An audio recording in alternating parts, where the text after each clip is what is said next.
Good morning, everyone. In the last video, we talked about pre-production and everything you need to get ready for the recording process. Since we did the pre-production really well, we have a recipe that we can follow and we don't have to do any guesswork here. We're just gonna start putting stuff in. Okay, let's make this cake. Obviously, every instrument that we record has to be recorded with something.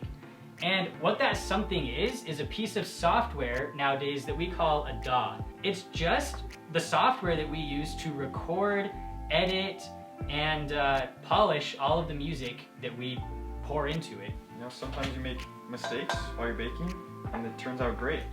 You just never know. And that can happen. It's like making a song. Yeah, it can happen when you're making a song. Here's the key to this stage. Don't use crappy ingredients in your song. Or in other words, if there's something that you feel doesn't quite sound right, or something that you want to say, we'll fix it later, throw it away. I would hate if a rotten egg got put into my cake batter, but all the time people send rotten recordings to mix engineers expecting them to fix their songs. I'm sorry, they're not going to be able to fix it. A rotten recording is going to turn into a rotten song. Let me tell you the 3 things that a mix engineer will be able to fix. First, a mix engineer can fix a muddy or overcrowded song. They can also fix if the vocals don't really sound frontal enough, or if they're kind of fading into the background. If the vocal take itself sounded really good and was on pitch, then you can leave that up to a mixing engineer to fix. And the last thing, if the song maybe feels a little too quiet or too loud, or particular instruments maybe feel too quiet or too loud, that can also be saved for the mix engineer. Anything beyond these 3 things, again, throw it away. You don't want it in that mix. Just delete it, re-record it.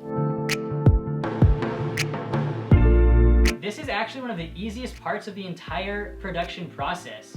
In fact, if you have the right equipment and the right acoustic environment in your home, then you could probably do this in your home, on your own, without a professional engineer.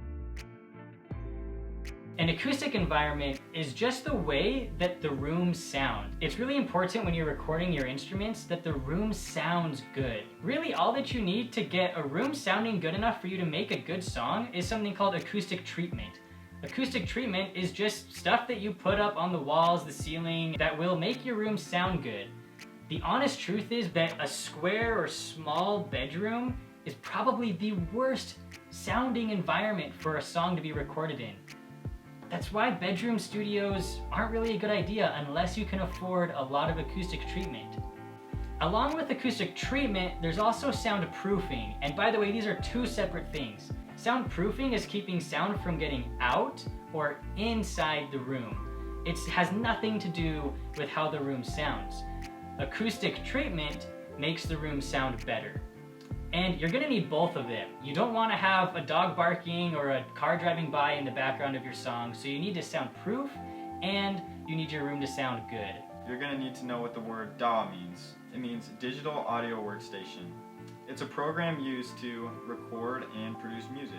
So basically the canvas for your song. So one really common example of a DAW would be GarageBand. Other popular ones include Ableton, FL Studio, Pro Tools, and Reaper. So there's a lot of different DAWs out there, and lots of studios prefer different ones, but in the end, they all do the same thing. One of the main benefits of working with a tracking or recording engineer is that they know exactly the process of how to do all this stuff, and they have fine-tuned ears to hear exactly how the instruments should sound going into the DAW.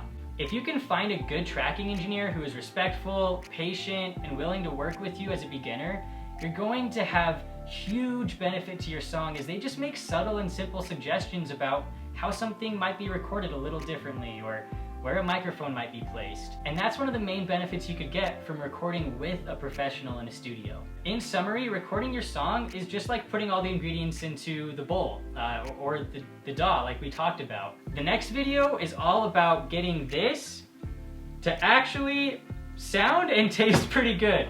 That's mixing. We'll see you there.